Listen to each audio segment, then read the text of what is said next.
Salam değerli izleyiciler, həvəskar təbiət və biologiya sevərlər. Bugün sizlərlə 6-cı təbiət dərsliyinin birinci hissəsindən ilk modulumuzdan ilk paragrafımız, yəni 1.1-ci dərsimiz qüvvənin təsiri nədən asılıdır və qüvvənin ümumi qüvvənin xarakteristika edən kəmiyyətlərdən və s. danışacağıq. Gəlin başlayaq. İstəyirsinizsə bundan əlavə də mən bunları çəkməkdən məqsədim sırf təbiətlə əlaqəli deyil, təbiət RFM ilə əlaqəlidir. RFM-i azlaşdıracağım demişdim. Yəni istəyən bu video ilə birlikdə özünün dəstəklərini gücləndirə bilər. RFM nümunələrini işləyəcəyik və ona uyğun testlər də yazacağam, yəni sizinlə paylaşacağam. Ümid edirəm ki, bəyənərsiniz və bundan əlavə də videoda əlavə məlumatlar verəcəm. Sırf olimpiada tipli suallar izah edəcəm. Gəlin başlayaq. Deməli, qüvvənin təsiri nədən asılıdır? Əyləncə maşın sürərkən, əyləncə parkında maşın sürərkən Azərin maşını digər maşına qarşıya gələrək toqquşdu. Toqquşma nəticəsində Azərin maşının hərəkətində hansı dəyişiklik ola bilər? Yəni, Azərin maşınında bir toqquşma baş verərsə, deməli, Azərin maşını dayanar və yavaşlayar. Və toqquşanda nə olur? Maşınlar avtomatik olaraq geri çəkilirlər. Niyə? Yüksək qüvvə tətbiq olunur ikisi də və arxaya çəkilirlər. Digər maşın Azərin maşını ilə yan tərəfdən və arxa tərəfdən toqquşsaydı cavabı necə olardı? Arxa tərəfdən toqquşsaydı maşın, yan tərəf və arxa tərəf baxacaq. Yan tərəfdən, arxa tərəfdən toqquşsaydı, burada indi maşın yoxdur. Azərin maşını qabağa gedərdi. Xeyli qabağa gedərdi hətta. Əgər yan tərəfdən toqquşsaydı, Azərin maşını bu tərəfə gedərdi. Yəni, qüvvənin istiqaməti. Açıq sözü qüvvənin tətbiq nöqtəsi, qüvvənin istiqaməti, qüvvənin qiyməti. Fəaliyyət keçək. Gündəlik fəaliyyətlərimiz zamanı müxtəlif əşyaların yerini dəyişirik.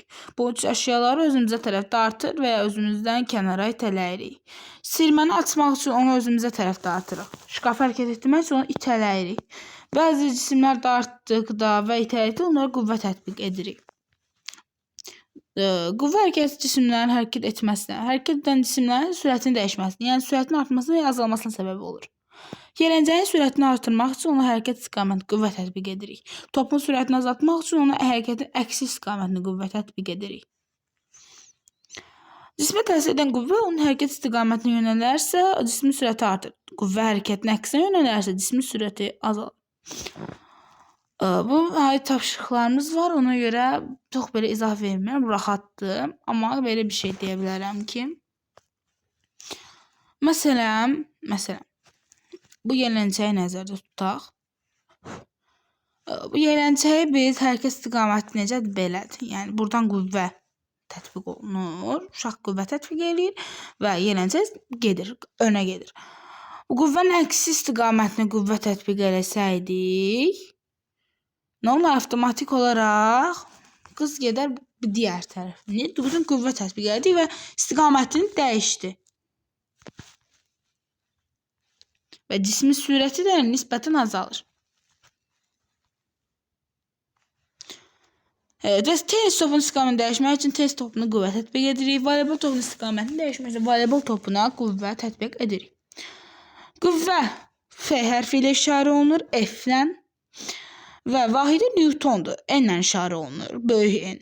Qüvvənin qiyməti dinamometr adlanan cihazla ölçülür. Dinamometrin bölgüləri Newtonla verilir. Məsələn, şəkil təsvirin dinamometrin ölçdüyü qüvvənin qiyməti 2,5 Newtondur. Deməli, qüvvə F hərfi ilə işarə olunur və F-in vahidi Newton. Qüvvəni, baxın, dinamometr ölçür. Şagirdlər. Dinamometr ölçür və burada baxın. Gəlin bölgünün qiymətini tapaq. Bölgünün qiymətini tapmaq istəyiriksə, istədiyimiz birini götürək. Məsələn, 1-dən 2.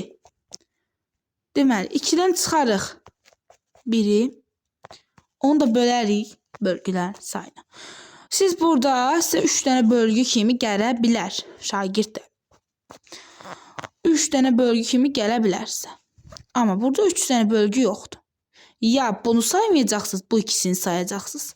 Ya da ki, baxın, biri saymayacaqsınız, bu ikisini sayacaqsınız. Yəni 2 dənə olacaq. Böldü 2-yə. Biri də 2-yə bölürük. 2-də 1. 2-də 1 də 0,5-ə bərabərdir. Ümid edirəm başa düşdünüz. İndi baxırıq. 2-dəymiş bir damcı gəlib və bu şkalanın üzərində dayanır. Yəni dinamometrin göstəriciləri şkala adlanır. Ümumiyyətlə bütün termometr, dinamometr, spidometr, bunlarda şkalalar mövcuddur. Deməli 2 plus 0,5 bərabərdir 2,5-ə. Devam edək.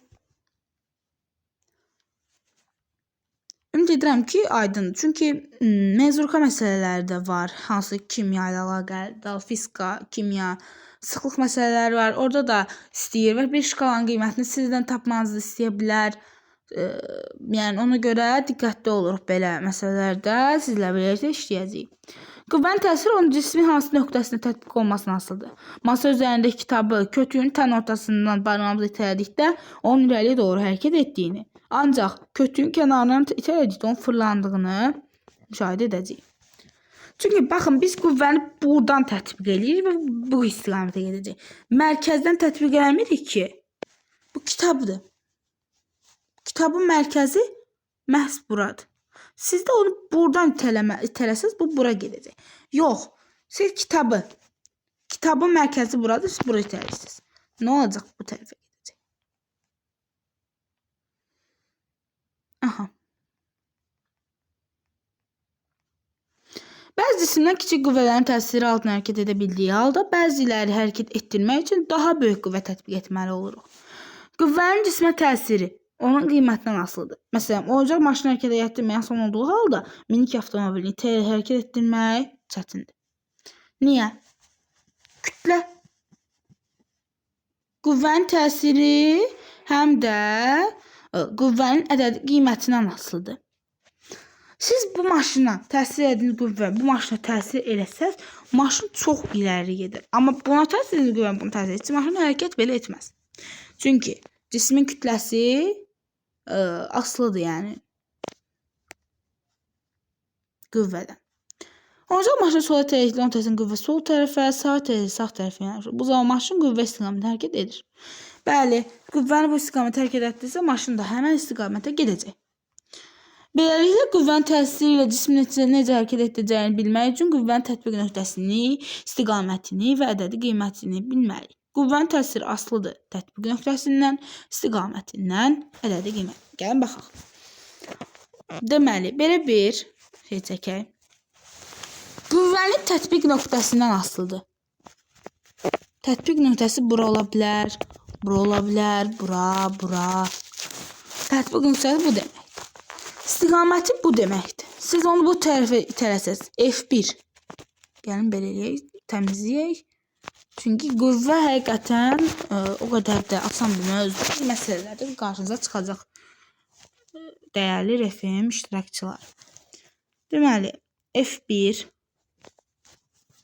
F2. F2 istiqamətində həmən bu cisim sağa gedəcək. Bu F1 isə sola gedəcək. İndi siz telefona baxarkən bu yanlış ola bilər, amma mən telefona baxmadığınız tərəfdən deyirəm, yəni telefona baxarkən ki tərsində olacaq, yəni burası sol olacaq, burası sağ olacaq.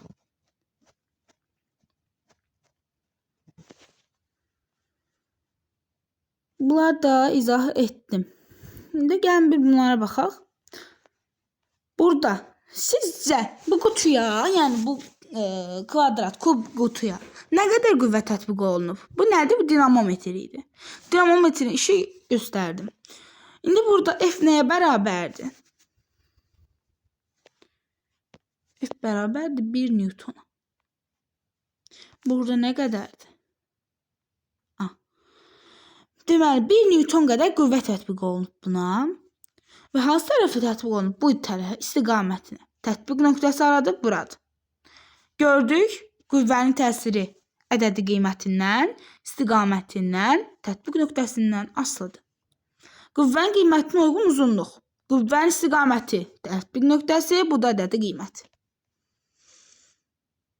Öyrənilərinizi tətbiq edin deyir. Tətbiq nöqtələri, istiqamətlər, ədədi qiymətləri ya göstərilmiş qüvvələrlə bağlı. Hansı şagirdlərin fikirləri doğrudur? Cavabınızı əsaslandırın. Gəlin baxaq. Deməli, bu bizdə düşmüşdü keçən il təbiət fən müsabiqələrinə. Buna aid suallar var, xeyli suallar var. Bunları da izah edəcəm sizə. Burada damalara görə baxırıq. Bizə 7-ci sinif dərsliklərində bunu bizə verirdilər. Təzə dərsliklərdə bilməm var ya. Bizə bunu verirdilər. Nə şəklində? Qiymət şəklində. F1-in qiyməti 25-dir. F2-in qiyməti 30-dur. Hansınki daha da çox olar. Onun üçün gəlin baxaq. Biz sıralama eləyək. Burada 4 dənə dama var. Biz bu bir damanın qiymətini bilmirik. N ilə işarə eləyək. 4N. F2-də 2 dənə dama var. N-in qiymətini yenə bilmirik. 2N. F3-də 3 dənə dama var. 3N. F4'də isə 2 dama var. Yəni 2N. Deməli, yazaq, baxın, deyir ki, onda belə çıxsa, N-in qiyməti nə olsa da, ən yüksək F1 olacaq. F1 böyükdür F3-dən, F3 böyükdür F2-dən, F2 bərabərdir F1-ə. Dəqiqə, F4. Gəlin bax, F1 və F4 qüvvələri eyni istiqamətdədirmi? F1-in istiqaməti, gəlin istiqamətlərini də yazaq. F1-in istiqaməti, F3-ün istiqaməti, buradan yazaq.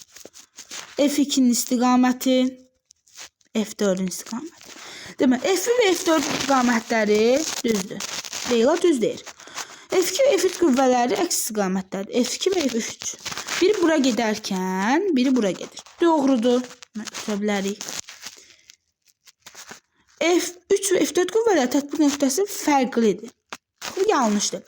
Deməli, F3 və F4-ün tətbiq qüvvəsi, baxın, məhz bura. İkisi də buradan başlayır. F2-ninki buradır, F1-inki buradır. Bu səhvdir, bu getdi. Nigar F1 qüvvəsinin qiyməti F2 qüvvəsinin qiymətindən 2 dəfə böyükdür. Bunu deyir bizə. F1-in F2-dən. Baxırıq.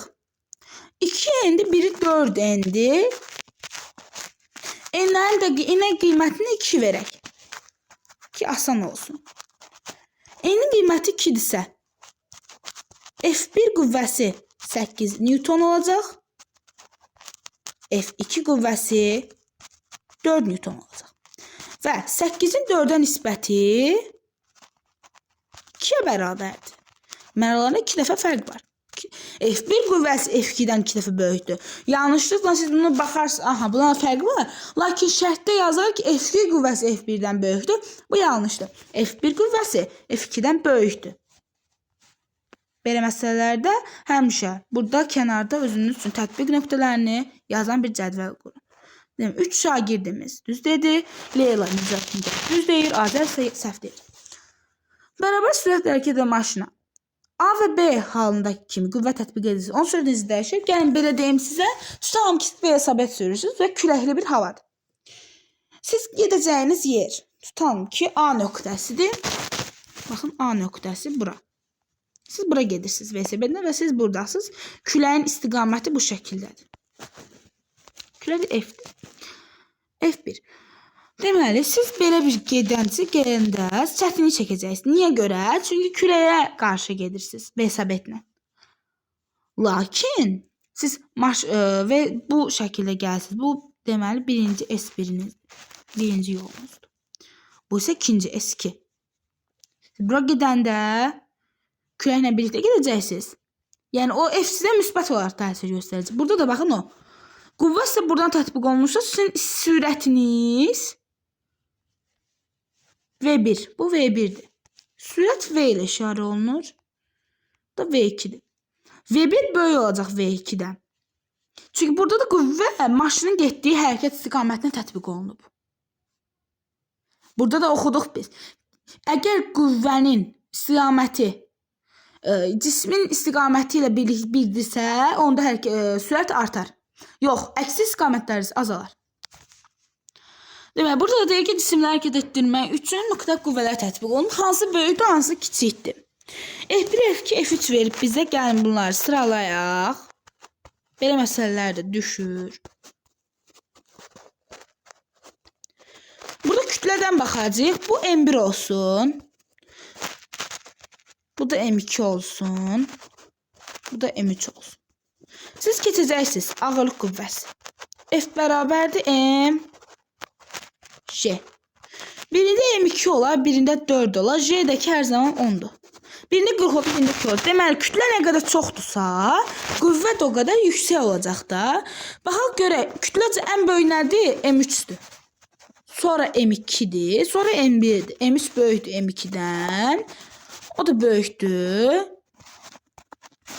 M1'dən. Deməli, F3 böyük olacaq F2'dən. F2 də böyük olacaq F1'dən. Növbəti dərsimiz ağırlıq dərsi olacaq şagirdlər. İndi isə boş yer tapaq. Aha. Deməli, bir dənə də belə bir şey var ki, əlavə dedim deyəcəm. Nə haqqında? Sırf olimpiyada haqqında. Sizə belə bir şey verilsə, belə bir kubik qoyulub.